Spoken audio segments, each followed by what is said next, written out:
Chers amis, bonjour, je suis Mathieu Askehoug, donc le chanteur-leader, auteur-compositeur d'un projet qui s'appelle Askehoug. Je suis Batlik, je suis musicien, et ça suffit parce qu'après, vu la notoriété que j'ai, je pense que c'est pas la peine d'aller plus en avant.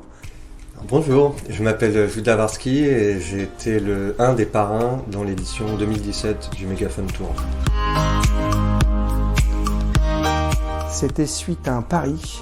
Quelqu'un m'a dit « T'es pas capable de le faire, c'est des conditions extrêmes, c'est un peu le Koh-Lanta de la musique. » Le Megaphone m'a appelé pour me proposer d'être le parrain de cette édition, donc j'ai accepté immédiatement parce que c'est très gratifiant comme titre, parrain.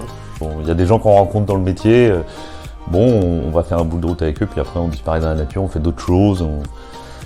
Non, là il y a une histoire forte en fait. Donc chaque fois qu'on m'appelle, si je peux être là, je suis là. Cette tournée Megaphone, c'était juste avant la sortie de mon disque, donc la release party a eu lieu genre 2 ou 3 mois après. Il est venu avec moi faire un feat, il a joué de la gratte avec moi, c'était vraiment cool. Je trouve que le Megaphone fait partie de ce genre de truc, c'est de la proximité, c'est des artistes de proximité. Un des attraits principaux que j'ai trouvé au Megaphone Tour, c'est qu'on a l'opportunité de rencontrer d'autres gens. C'est aussi pour ça qu'on fait ce métier-là, je pense, pour rencontrer des humains. Sinon, je suis trop timide, j'aurais rencontré personne. Ouais. J'aurais été sur mon nuage de mégalomanie. Et J'avais peut-être un peu trop de confiance en moi et le Megaphone m'a aidé à remettre les pieds sur terre. Alors, un soir, on a joué dans un centre Emmaüs, on a joué pour un public principalement de réfugiés. Pour moi, c'était le highlight de la tournée. Tu leur apportes la zik, tu leur apportes la teuf. Forcément, ils sont contents. Mais je pense que ça te permet de ne pas avoir la grosse tête. Tu te rappelles que tu es ni plus ni moins qu'un simple mortel.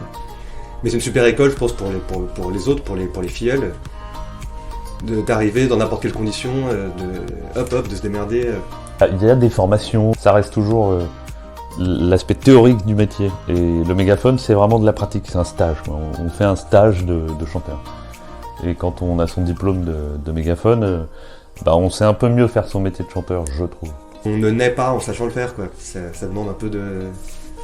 Il faut l'avoir fait déjà avant. Le Megaphone, c'est un truc qui commence à avoir une dizaine d'années, donc c'est quelque chose qui s'est construit avec assez peu de moyens et qui est toujours là parce qu'il y a des gens qui sont très, très motivés. Si vous allez voir un groupe en concert et que c'est pas un truc connu, installé, qui existe depuis longtemps, mais au contraire un truc un peu vert, émergent, et que genre c'est propre, carré, qualité professionnelle, c'est presque sûr que derrière il y a eu un truc du style Megaphone. S'il faut un crowdfunding, comme on dit, eh bien je mettrai la main à la poche.